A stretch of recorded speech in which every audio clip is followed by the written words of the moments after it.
Welcome In Touch with Indiana Sports, powered by HoosierIllustrated.com. John Alden is with you as always. Happy Wednesday. Welcome to the middle of the week. Hopefully you're having a great week so far. A lot of good stuff, a lot of good conversation to get into today. Zach Osterman from the Indianapolis Star will make his In Touch with Indiana Sports debut. Gonna, of course, talk some Indiana basketball. I'll kind of the conversation will start kind of getting his thoughts on what happened with Indiana and Michigan State, and whether or not it's the benefit of salvaging their season essentially. And then of course the meat and potatoes of our conversation will include discussion on who could potentially be realistic, out of the running, just who is a viable candidate or not to be Indiana's next head basketball coach. So that's coming up for you. Looking forward to sharing that with you as well. Also going to take a look at some YouTube comments. Thank you so much. I make it seem like that I was begging for comments, but I asked and you answered the call, I should say, because at the very beginning of the last show, I asked for as many of you who wanted to let me know who you thought would be your top candidates to be Indiana's next coach. So we'll go through who you think Indiana should be considering as well, and I'll we'll have a discussion here. This is how, honestly, this is probably how a lot of these shows are going to go. I mean, other than when football news is also going to come into the picture, I feel like most of these shows from now until the next head coach gets hired are going to be a combination of two things. It's going to be, of course, candidate discussion, who's kind of making headway in one direction or the other. And we'll also be reacting to what's actually going on the hardwood with this current team, because last night, Indiana won probably their most difficult game left on their schedule.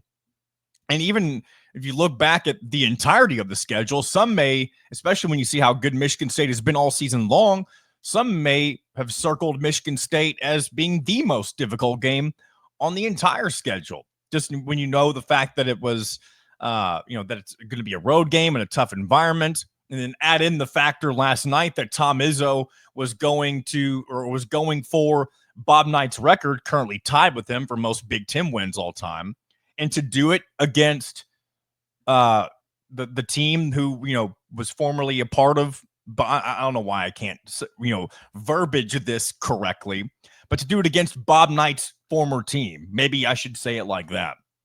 It was a recipe for failure for Indiana, and now it almost seems as if they're able to play more loose, just because there's no longer the added pressure of are we fighting for Mike Woodson's job? Are we, does everybody hate watching us? Are we just a monstrosity when it comes to teams right now for that people are fond of or not fond of in Bloomington?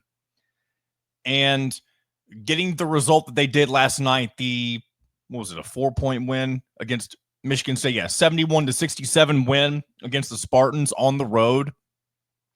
I mean, if you can beat them, you can beat everybody on the remainder of their schedule, right? So we know Indiana, as we've said all season long, we know Indiana has the ability to beat pretty much anybody whenever the stars align. And the problem is the stars haven't aligned nearly as often as they should have. But that doesn't mean that they can't moving forward. And I do think now that there is no longer, the burden of thinking about what's going to happen with Mike Woodson at the end of the season, now that we know that he's going to step down, I think there is a realistic, and I genuinely mean this, I think there is a realistic chance that Indiana can finish the season well enough to find themselves back on the bubble. And I guess some would say they're already on the bubble, and that's probably true, but on the correct side of the bubble is what I'm referring to. And this goes back to a comment that we had just a few weeks ago. And I think at least I agreed with this person. I don't remember who exactly wrote this comment, but they had mentioned that the perfect scenario would be for this season to finish off in a positive manner Mike Woodson decides he's going to retire. Now we obviously know that that's going to happen. And, you can kind of carry a little bit of at least positive vibes into the offseason. Now there's going to be a new head coaching regime. So no matter what, you're going to be able to convince yourself that good things are around the corner. But to be able to finish this season and kind of see Mike Woodson ride off into the sunset, so to speak, he's not going to ride off in the perfect way. He's not going to win the Big Ten or anything like that. Maybe they win the Big Ten tournament, but I'm not going to bet on that either. But when it comes to just ending things gracefully, I think there's a really good chance when you look at what games remain that Indiana could string together a decent run here if they do something that they've been unable to do all year long, and that's play consistently. And I do think now with the pressure decreasing, I think that's a realistic possibility. Real quick before I move forward, if you missed the post-game wrap-up show last night with Kyler Staley and Drew Rosenberg, and you want to hear more about the game specifically, just thoughts on what went down, check that out right here on Hoosier Illustrated. You can find that under the live tab, unless you search it as well. You can do that. But you can find it under the live tab of our videos page, or, that section of the YouTube channel, I should say. And then check that out if you haven't seen that already. Kyler and Drew do a good job at kind of recapping things and explaining really what that win means at this juncture. And go ahead and check that out if you haven't done so already. But I want to look ahead real quick just at the remaining schedule. I mean, Indiana's got one of not the most favorable home stretch right here, but it is still these next 3 games you're playing at Assembly Hall, coming off of the win that you just got. You'll have UCLA this Friday on Valentine's Day against the Bruins. Mick Cronin, again, another name that people this is not as nearly as big of a name as a Dusty May that people like to throw out for potentially taking over for the Hoosiers. But Mick Cronin, nonetheless, somebody that some people have thrown out there as somebody who could take the Indiana job if they were interested. He's somebody I don't really hope would be interested in taking the job. I don't think he's a bad coach by any means, but I don't really think it's that much of a leap forward from what you've already got. Yeah, he had a Final Four UCLA, but it kind of falls under that category of fluky Final Four. What have they done since then? So Indiana will take on the Bruins this Friday. Should be, again, with Indiana having momentum on their side, I think it's a very winnable game for them right now. And then if you do that, you have, again, your rematch with arch rival Purdue with, again, a chance for a third or second straight signature, not second straight, but 2 of 3 games where you can get a signature victory. And if you can beat Purdue at home after beating Michigan State and then UCLA, you're probably you're probably squarely on right in the middle of the bubble, maybe, with a lean towards being back in the conversation for the dance. With that kind of record, or that kind of win, you'd be 18-10 at that point. And here's the thing: Indiana would still need to follow a win up against Purdue with wins against Penn State. They would need to win that game, and then with your final 3 games being 2 on the road it's your West Coast road trip at Washington and at Oregon, and then you have Ohio State at home to finish the season.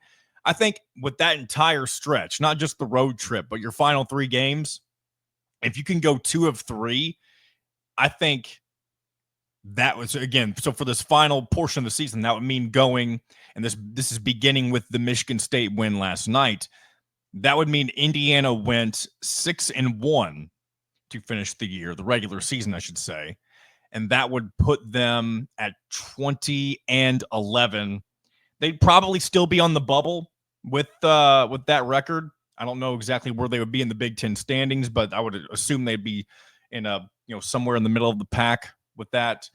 Just because when you lose 5 in a row, it's kind of hard to dig yourself out of that hole, right?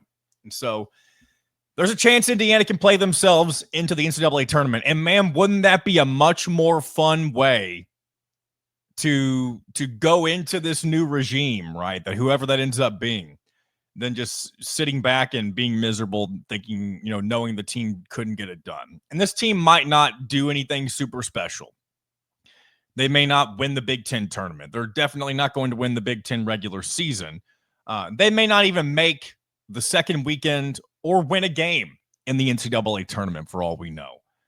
But one thing we do know is that this team has the talent to do things whenever it comes together.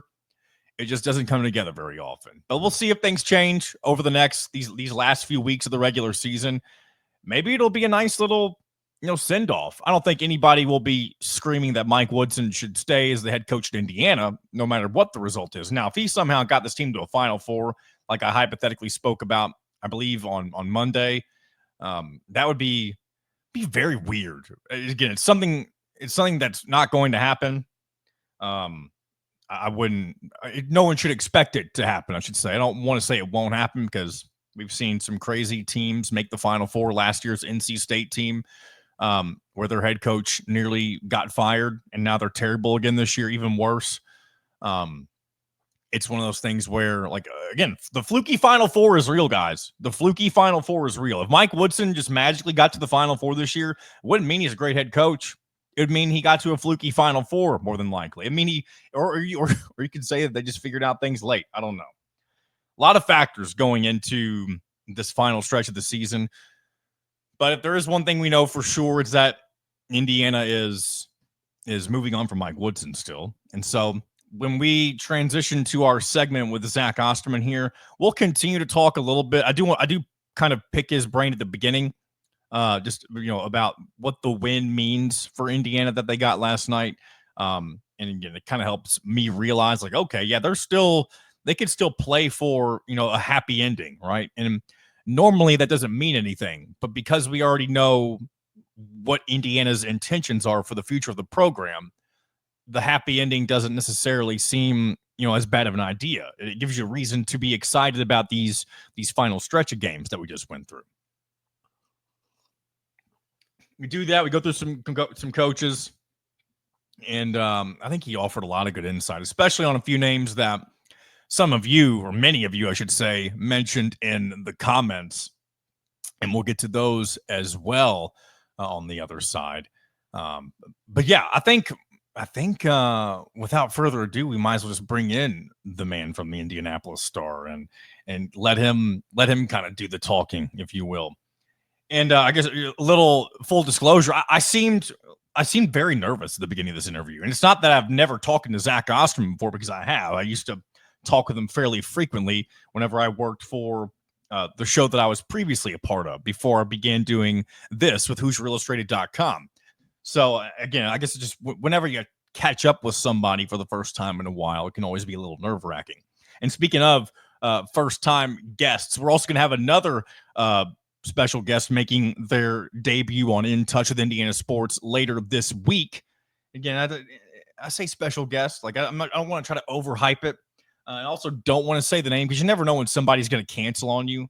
I don't really like the idea of saying somebody's going to come on, and then if they don't, I understand things happen, but on Friday, as long as as soon as we get the interview recorded and stuff like that, I'll at the beginning of the show, if you hadn't clicked on and seen who was joining by them, I'll let you know who it is. And again, don't want to overhype it because it's not like I'm bringing on, Dick Vitale or something. It's not somebody of that stature, but it is somebody who will be making their In Touch with Indiana Sports debut and continuing to talk about what we've been talking about for the last couple of days now, and that is the future of the Indiana basketball program. So let's go ahead and transition into our guest segment, and we'll continue this conversation on the other. Joining me now from the Indianapolis Star, it is Zach Osterman. First of all, Zach, thanks for taking a few minutes to coming on here to chat some Indiana basketball. Hey, thanks for having me. I want to, before we get into all of the kind of coaching candidates for, talking about guys who may or may not be the one to, take Mike Woodson's place whenever this season ends, I do want to ask you about last night's win at Michigan State. Previously, before things were kind of set in stone on where, things were heading, now that we know that Mike Woodson is stepping down, it would have been seen as, kind of a piece to move forward with, right, for this particular team. And maybe it still is, but how do you see last night's win on the road being of importance for Indiana, of course? No, I mean, listen, it is important in the context of a season that still has to be played. Like, I understand there's a bit of a, probably an instinct from IU fans and not, excuse me, unjustifiably to just have one eye on what's next. I think sports fans just do that in general. When you have a bad football team, you start reading mock drafts. When you have a bad soccer team, and I'm not even sure I'd call this Indiana team bad, just not as good as its expectations so far. But you understand my point. Like, I understand why, when there's already been sort of this public pronouncement that that something substantial is going to change at the end of the season, there is a natural inclination to just sort of want to sort of fast forward in your own mind to that point. But this team still has 6 games to play, and is and was, before last night's game, I think it should be said, closer to the NCAA tournament bubble than maybe its fan base would have thought, especially after losing 7 of 8. I get why there wouldn't be a ton of NCAA tournament level optimism or related optimism. But it's an important win for Indiana. It's a critical road win. It's probably Indiana's first win of any kind against a team that's likely to make the NCAA tournament. There are other teams that might, like Ohio State, might make the NCAA tournament, but Michigan State is likely to make it at this point. And the committee does want to see, some production in terms of wins against other teams that make the field. I don't know that I was overly surprised by the result, in the sense that, number one, I have a good friend who makes a betting joke where he says always fade senior day, because it becomes such a distraction for teams. Yeah. There's ceremonies and whatever around. This felt like the kind of game to fade from Michigan State's perspective because of the Izzo stuff, Bob Knight, record, yada, yada, yada. And then, frankly, Michigan State's just not a team that has a lot of naturally leverageable strengths over Indiana. They don't shoot it well. They don't turn teams over very well. Their sort of efficiency strength, if you want to say that, is their ability to rebound the ball. But Indiana is going to be able to challenge them there because of its size and because of how much I think, players like Umar Bala make a difference, how much having Malik Renew back makes a difference. So all you really needed, if you were Michigan State, is to just kind of not make some shots you might normally make, and you were going to be in trouble. And ultimately, that's kind of how it unfolded. Michigan State couldn't figure out the zone, and Indiana picked up a win that, I was a freshman in college in 2006 when Mike Davis announced he was resigning at the end of the year, and that team goes on a 5 or a 6 game win streak into the Big Ten tournament. That is, at least in part, a result of feeling a little bit freed by the knowledge that there was no more uncertainty about what was coming next. Yeah.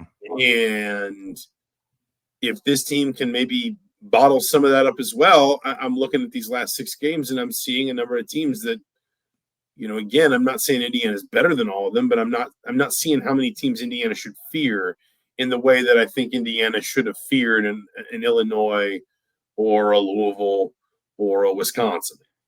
What do you think is maybe the biggest benefit for Indiana to play well down the stretch, even though, there's a good chance that a good majority of this roster may not even play for Indiana next year? It'll be a completely new look for next season. Do you think there's any sort of benefit, or is it really just kind of, playing the season out and seeing how things end and if it can end gracefully for Mike Woodson? Yeah, I think that is a benefit potentially. I think there is a real desire on Indiana's part as an athletics department to try and give, Woodson a dignified sort of sending off, especially given his standing with the fan base, his history, his own sort of place in Indiana's sort of wider history, even as not just a coach but a player. I think I don't think it's ever a bad thing to make the NCAA tournament. Like I know it sounds simplistic, but I don't. Listen, I had this stat in something I wrote recently.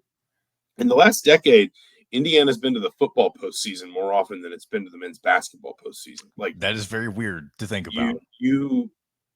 I know those aren't perfectly analogous, but you have to be able to reestablish this idea that at Indiana, like, there are certain baselines that need to be met all the time. And, if you're allowed to tell that, I remember how much sort of negativity and pressure kind of followed Mike Woodson around in that first year of like, can you finally get into the NCAA tournament? None of these guys have played in the NCAA tournament. Are you prepared to, do the hard work that it takes to kind of finally break that streak of 6 years? If the next coach inherits a program that's been to the tournament 3 out of 4 seasons, that's not a terrible place to be. So, there's that. And then listen, I understand why fans, and I'm not criticizing them at all. I understand why fans are, sort of at least have one eye over the horizon to whatever comes after this season. But there are still a lot of players on this team for whom it would mean a great deal, I suspect, to, especially the ones that will be out of Trey Galloways and Anthony Leals and that sort of stuff. Luke Goody, Umar Ballo, players that don't get Langdon Hatton, players that don't get another shot at this no matter what happens.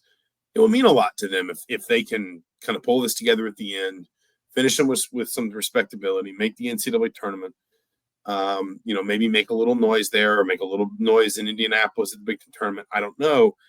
There's nothing wrong, especially if you have the certainty of what's coming next. Yeah. There's nothing wrong with,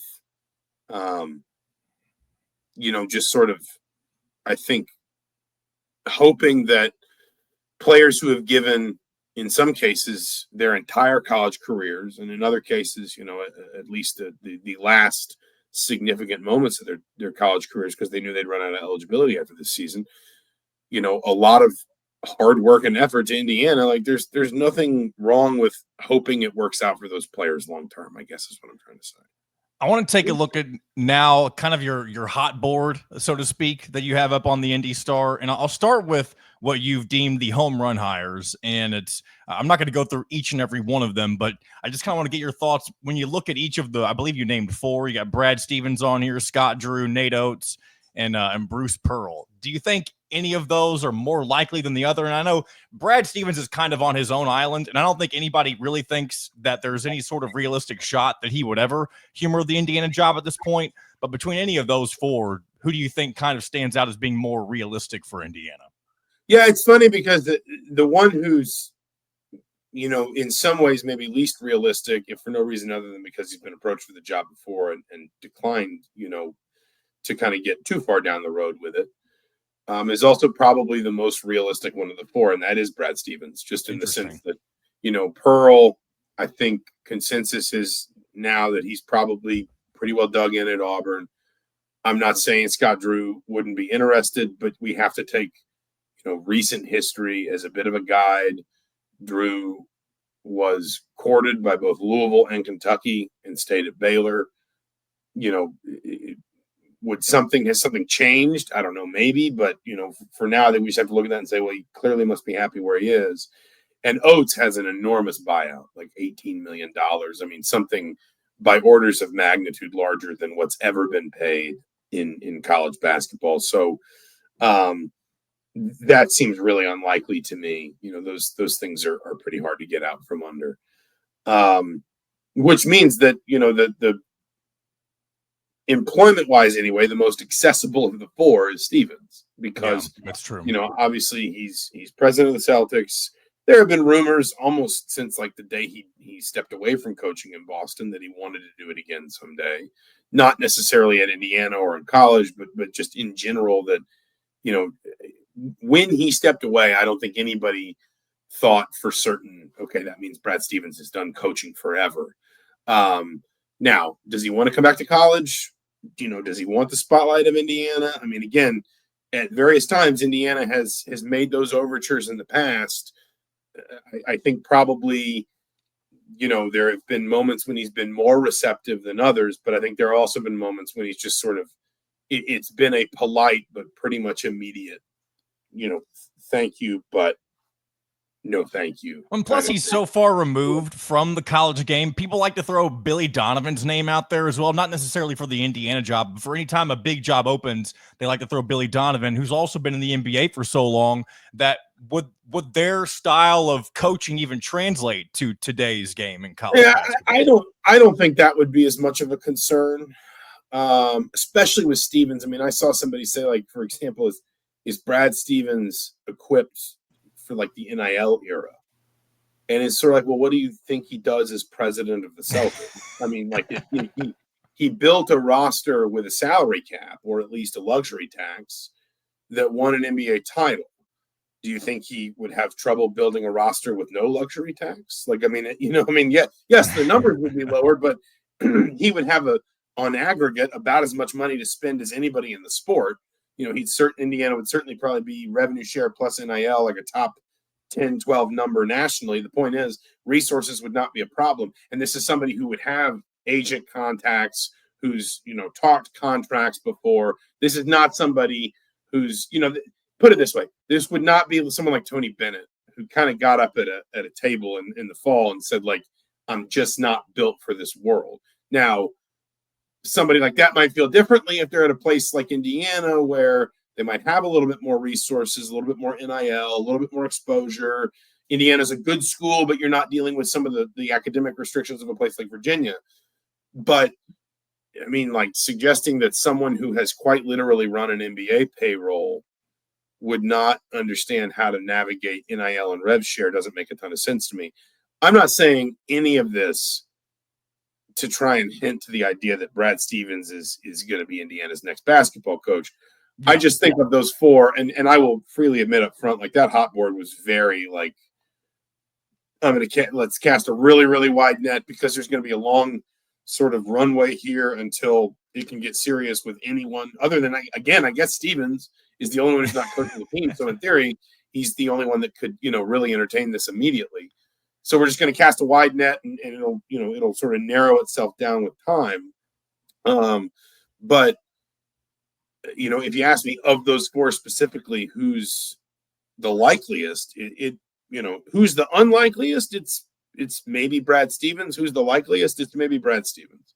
And it's also probably worth noting that there's probably a really, really good chance that it's none of those four, barring some very unique circumstances that come up for each of them. But moving on to your next tier, you got four more coaches listed, and you got TJ Otzelberger from Iowa State, Dusty May of Michigan. And I know that there was something put out the other day.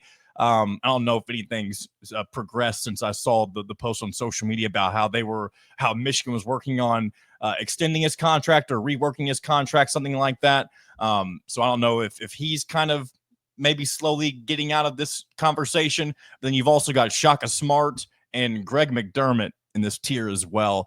Why these four coaches, and maybe, again, who stands out as being somebody who would genuinely be interested in taking the Indiana job? Yeah, I mean, I there are a couple other names that I probably could have included at that level as well. But I mean, those four coaches, I think are in a place where their methods are producing very high level results. Like, this, broadly speaking, is probably about as good of a stretch as McDermott's had at Creighton. Obviously, Dusty May's Star is very much on the rise. Shaka is, I think, more than expunged the whatever happened at Texas with the way that he's reestablished Marquette at the top of the Big East. And TJ Otzelberger has just done an outstanding job at Iowa State. He's got them relevant in both Big 12 and national conversations. Excuse me, there were some others that I think could have fit this list. Someone like Buzz Williams, someone who didn't make my list, like Tommy Lloyd. But, in general, it was kind of coaches that feel like they are in a very successful moment relative to their career arc and where they are kind of at the moment. And I mean, again, I don't know that I'd necessarily predict that Indiana is going to hire one of those four. But at least I think you'd feel like there's a more plausible path to any one of those four being a really serious candidate for the job. Okay. Very interesting. And then there's a couple of names that you have further down the list that I think I've seen a lot of people throw out as somebody who they just think would be good fits for one reason or another. One of those is Chris Beard, who, of course, would come with a ton of baggage. And I assume that that's why he's considerably lower on your particular initial hot board. Do you think Indiana would most certainly avoid someone like Chris Beard, just given the potential for, if something like what happened down at Texas, if that happened again in Indiana, that would, of course, be, I don't want to call it a death sentence for the program, but of course would set them back probably more significantly than they would like to ever have. Do you think that's kind of the primary reason that he's, at least for in your eyes, someone who may not be considered more highly? Yeah, I mean, I want to be careful what I say here in terms of just things that like are public versus rumors and whatever else. I don't think you were wrong in saying it's not the what would and by my read of the situation is holding back any potential candidacy for Beard with this job is more concerns off the court. And again, I don't want to go crazy with that because that also opens up a kind of a whole can of worms of well, these charges were dropped and what happened here and only certain people will know that. But what I would say is I'm pretty confident that unless something changes dramatically, Chris Beard will not be a serious candidate for the job. Now, coaching searches can turn into one of those things where you just don't. You never say never. I mean, there's a head football coach in the SEC who was hired by an AD that once ran the department that rivaled that football coach's previous employer, and that rivalry exploded into, among other things, allegations of NCAA impropriety. So, and I don't want to get too deep into that either. Yeah. My point is, you never would have said a hire like that would happen, and then it did. So you never say never with anything. As things stand, we're talking on February 12th.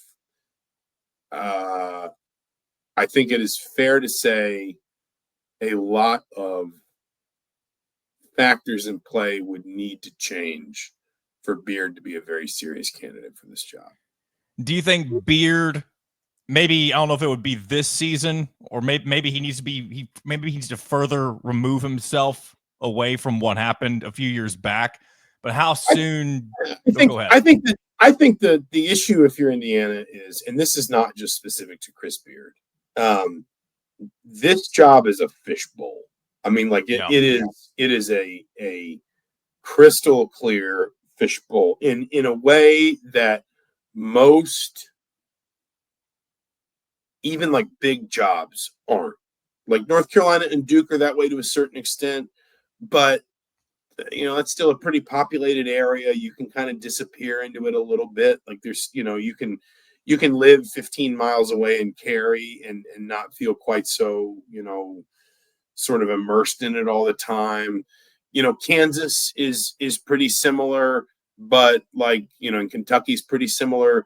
But if you think about a UConn or a Villanova, you do sort of exist in the orbit of like bigger media markets. Like Jay Wright used to say that one of the great things about Villanova was when he was really good, he had a major media market to come cover him and give his program all the attention.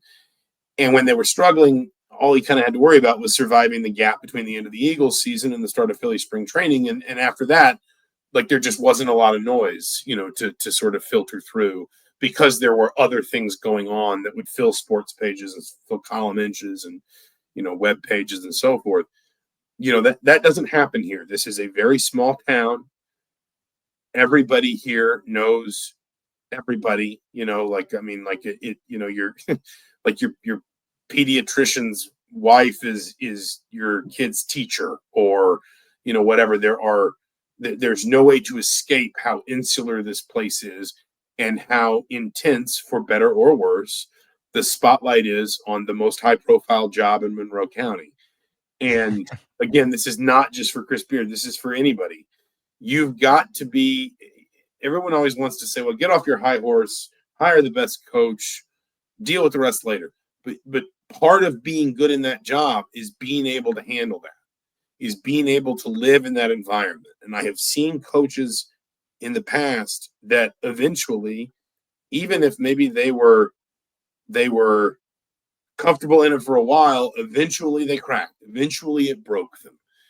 And you have to be certain that whoever you hire is well aware of that and can handle that, because that's not going anywhere.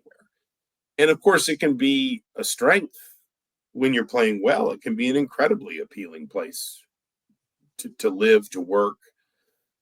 But you have to be certain whoever you hire can stand up against that whenever things are bad, or whenever it might create problems. So again, that's not just specific to Chris Beard.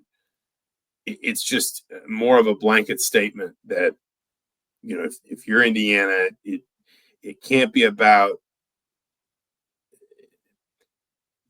the way the coach handles the environment in which they will work will always inform their success or failure, will always inform basically their work performance. And Indiana's got to be aware of that and has to operate that way.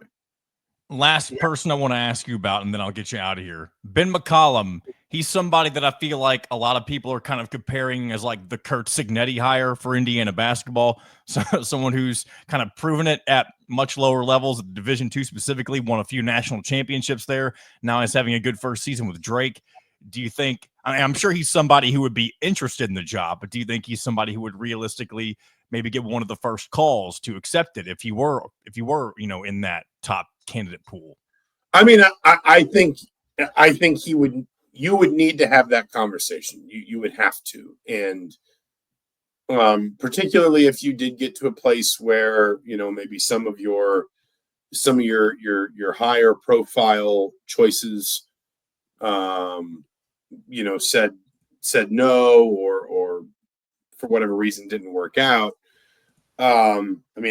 People I've talked to about McCollum, even going back months now, I think he won 4 national titles at the D2 level before he came up to Drake to replace Darian DeVries. I mean, he won a ton of games. It was I think it was over 300 games in 14 or 15 seasons. I mean, he won at an incredibly high level for Division II. People I know who know him say he is, the X's and O's part of basketball, the developmental part of basketball is excellent. And I think it's probably fair to say, a feeling that he is kind of one of the next hot commodities. I would be a little surprised, based on some things I've heard around, like his potential candidacy at Iowa, for example, if that job were about to open. I wouldn't be stunned if he's only at Drake the 1 year, no matter what happens, no matter who makes who makes the call. But he's also shown, it should be said, he's also shown he's willing to stay somewhere that he's got a good thing going for a while, and not force it, not just consistently just sort of reach for the next rung up the ladder. So it might take, I don't want to say like a ton of convincing from Indiana, but I think Indiana's also got a coach like that. Indiana's got to say, this is why the conditions here are right for you to become, the next great coach, so to speak. But I am firmly confident McCollum is on the list somewhere. I don't know if he's at the top. I don't know if he's in the top 5. I don't know if he's in the top 8, whatever. But I think he's certainly, if you got past someone like a Brad Stevens, someone like a Dusty May, I think you could do a lot worse than having a conversation about somebody like Ben McCollum, and basically sort of asking, as talented as he is, how do we being Indiana, not you and me, obviously. Yeah. But how do we, as Indiana, create this sort of environment and circumstances that essentially allow him to graduate up to the highest level and still keep winning? Because that's not I think there are people that look at that and they say, well, he's only been at Drake 1 year. Isn't this kind of rushing in? But again, he has won at an incredibly high level. He's run his own program for a long time. It's not just the 1 year at Drake. And I think that under certain circumstances, Indiana could do a lot worse than to seriously consider Ben McCollum. Zach, I appreciate your time. I appreciate you letting me pick your brain on some of these different individuals that may or may not end up being the next head coach at Indiana, and hopefully we'll do this again in the future. Absolutely. Thanks for having me. A big thanks for Zach Osterman and his time and really good insight. I was going to say as always, but that was his first time on the show. And hopefully we'll catch up with him in the future, especially as this coaching search moves along.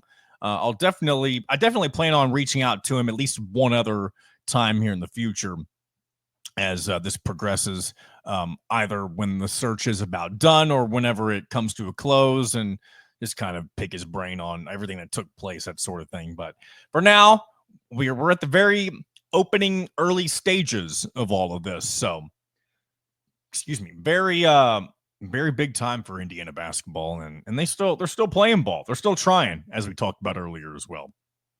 But let's go ahead and move into what you guys think. Again, appreciate all those who sent in comments, letting me know what you guys think on who the next Indiana basketball coach should be.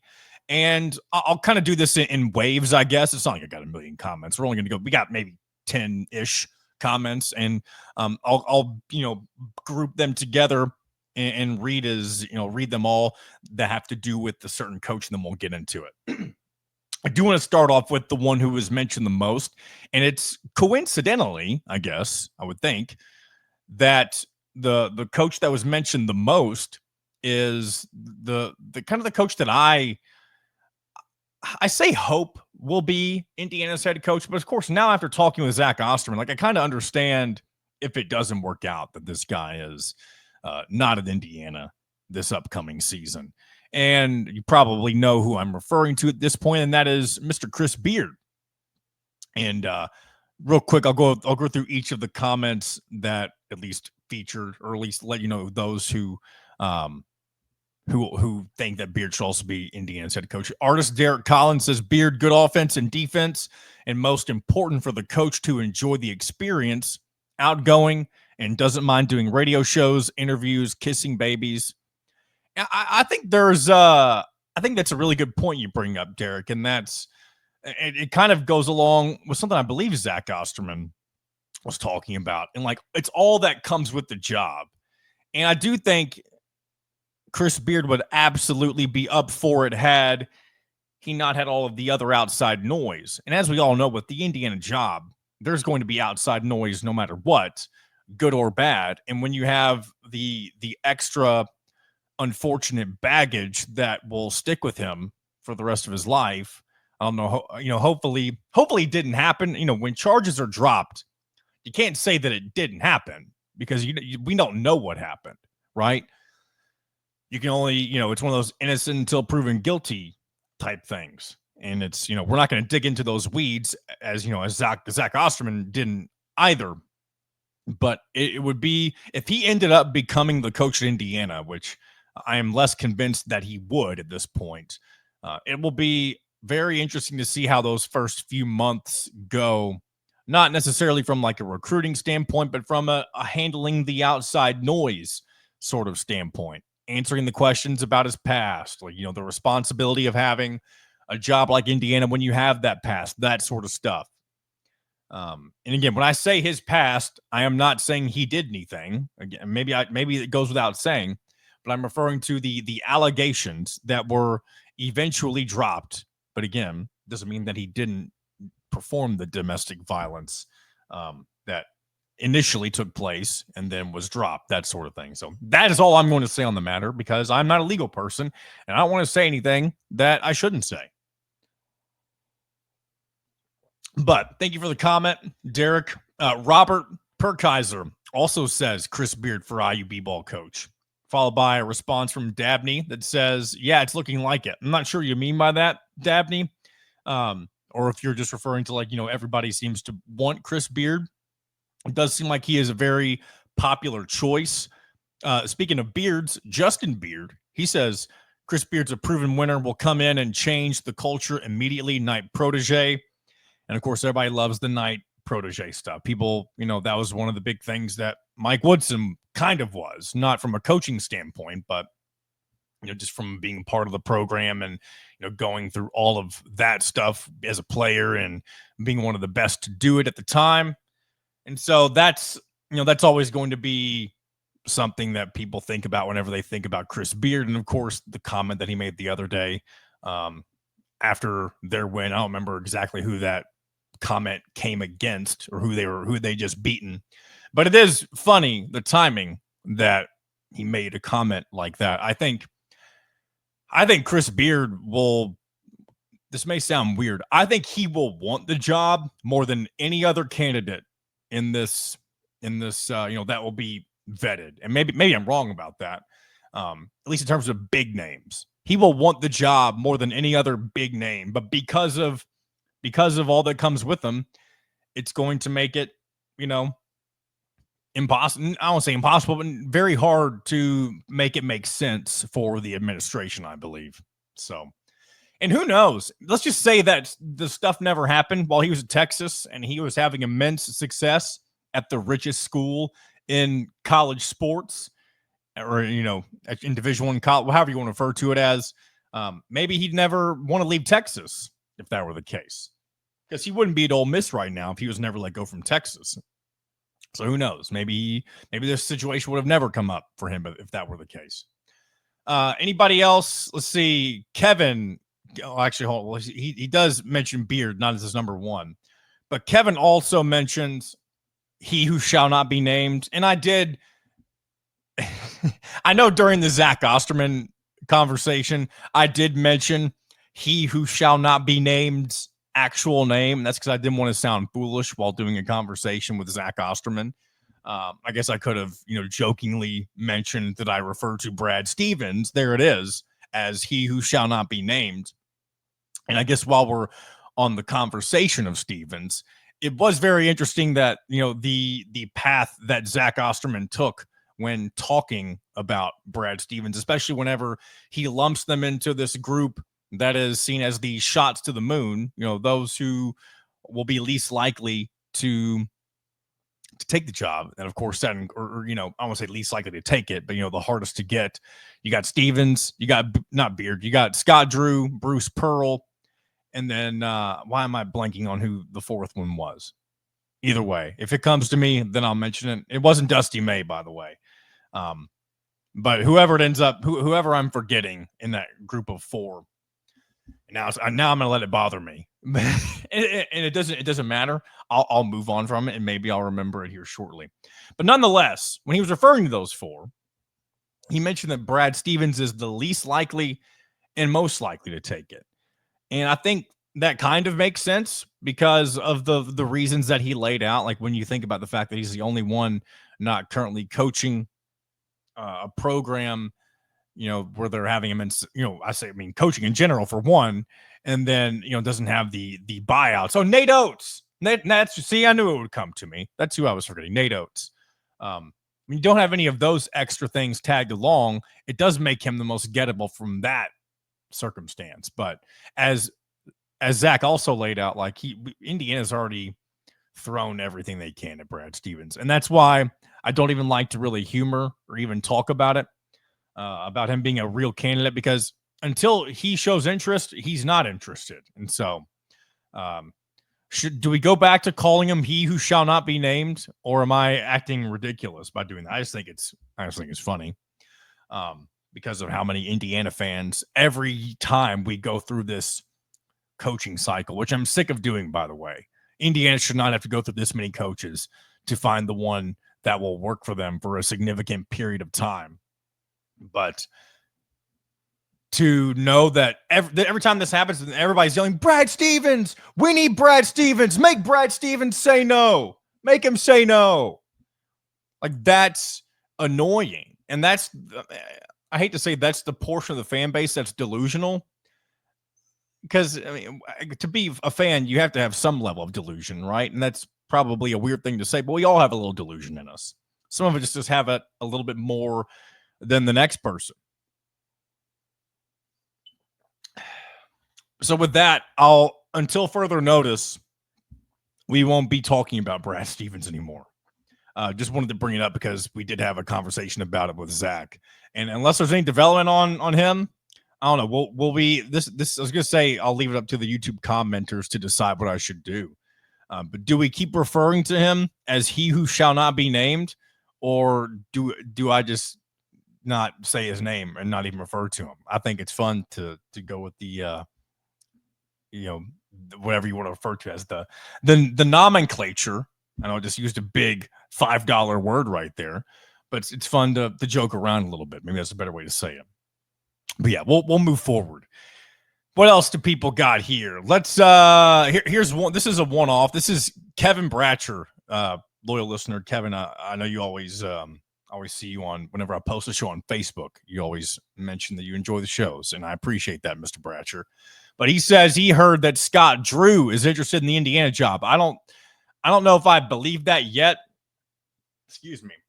Especially when he turned down Kentucky and Louisville. I think if Scott Drew was going to jump for any job, he would have jumped for Kentucky.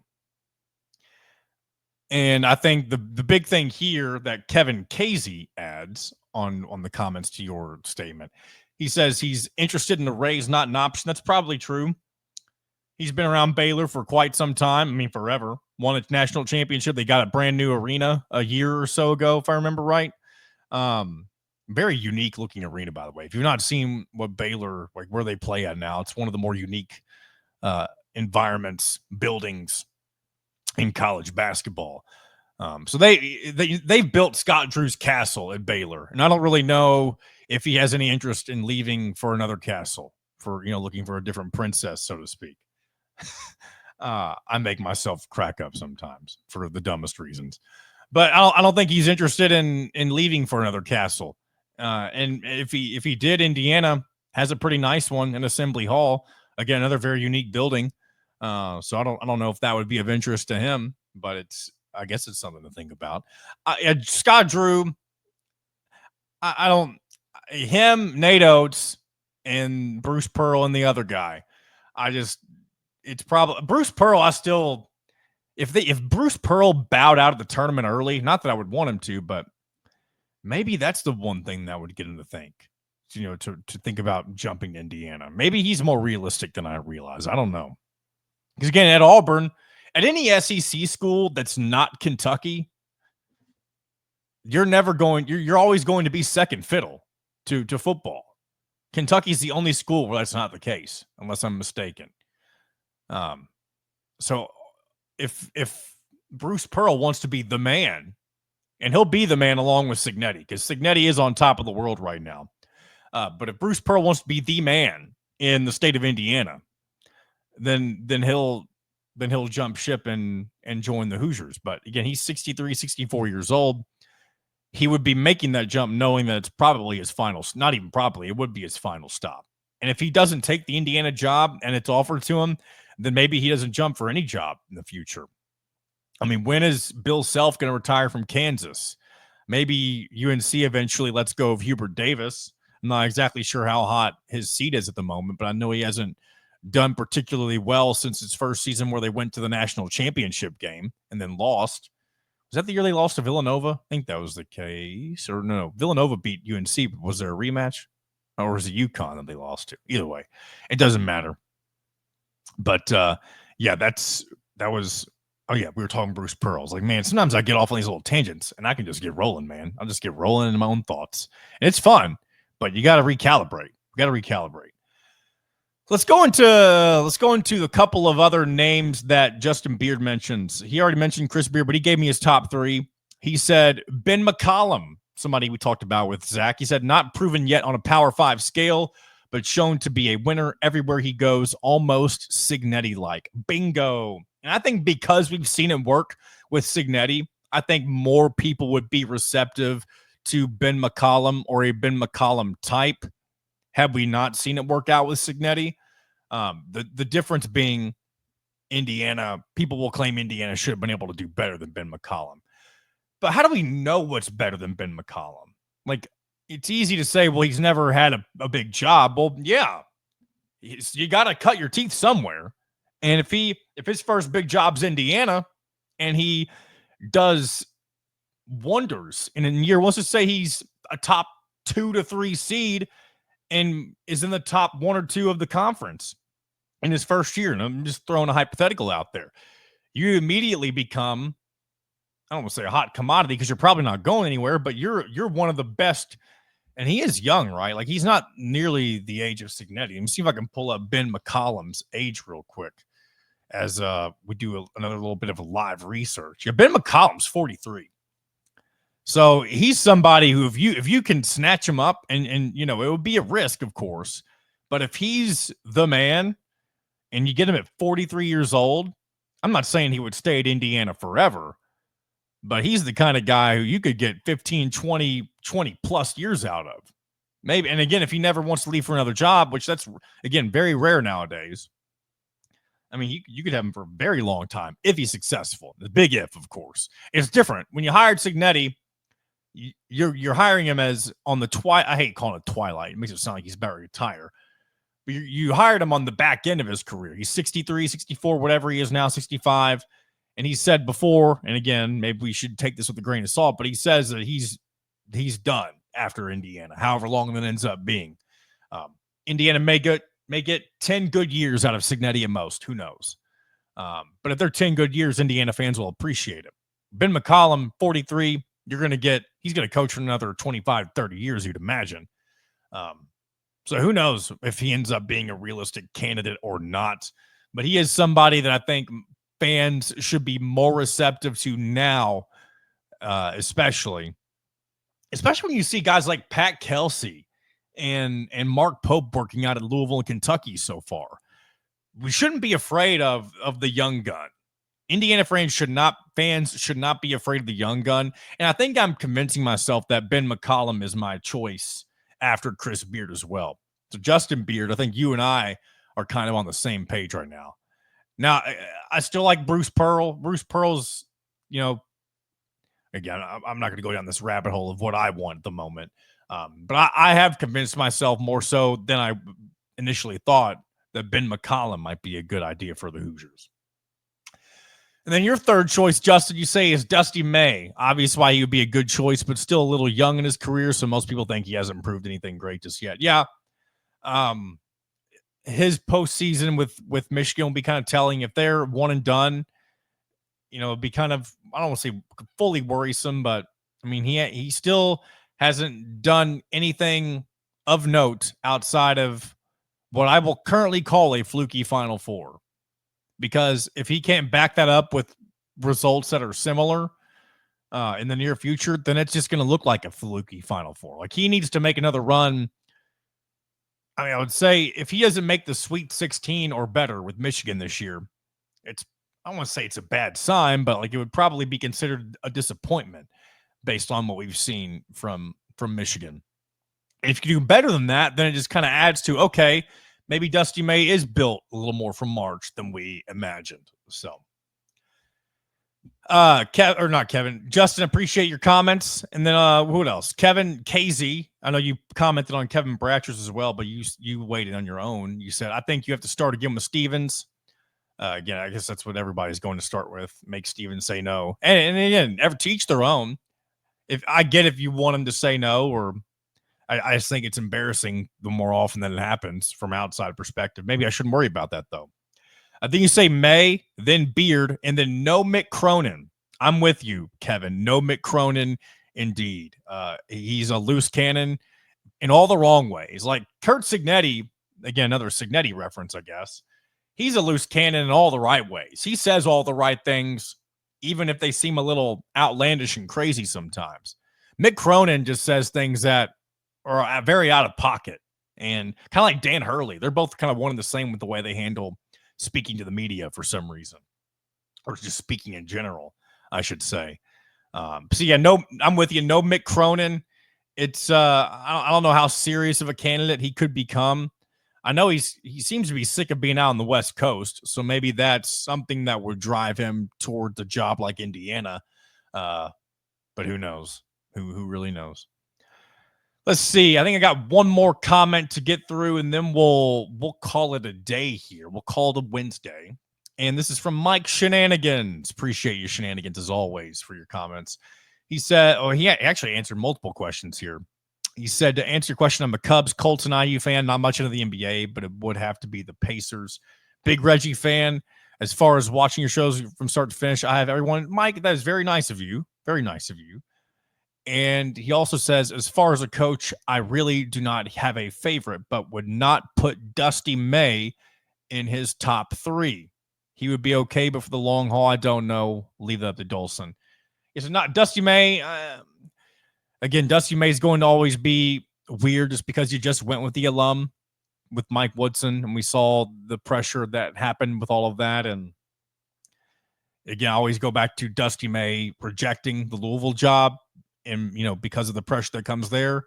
I sound like a broken record now, but he's just like Pearl at Auburn.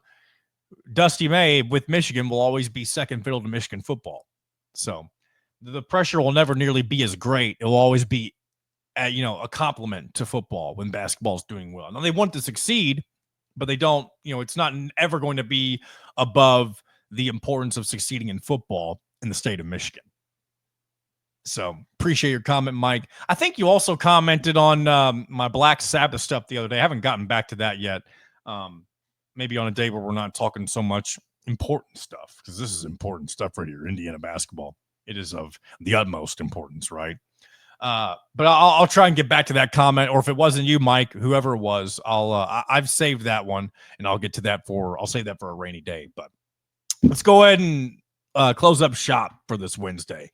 Appreciate you guys as always. Be sure to subscribe on Hoosier Illustrated if you haven't, if you enjoyed this content, and for all the other content that comes, whether it be the pressers, the post-game wrap-up shows, the Talking About the Hoosiers podcast that comes out usually once a week from Kyler and Drew.